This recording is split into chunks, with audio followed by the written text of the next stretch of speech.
Magandang gabi po mga ka-vloggers, Sir Arnel Vlog.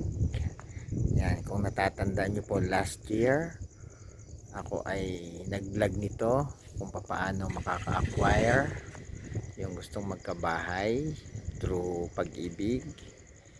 And I am happy right now because after ng almost 2 years, ayan, hindi ko akalain na magkakaroon ako ng unit.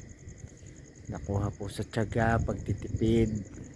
So ito na po siya, meron kaunting improvement na, minor improvement, pero konting ipon pa. Ayan po yung second floor, 2 story. Ayan,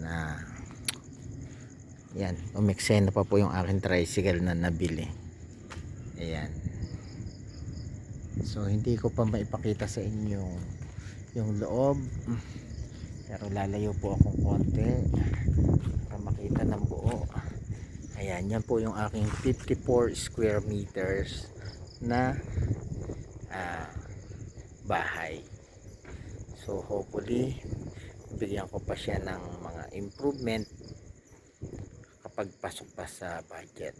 So ito po muna ngayon ang pwede kong ma-share sa inyo, and tiwala lang, magkakabahay tayo. Siya po ay nakakapasok na sa pag-ibig and ay started to pay monthly amortization. Okay, maraming salamat po, and sa susunod ulit yung loob naman ipapakita ko sa inyo. Salamat.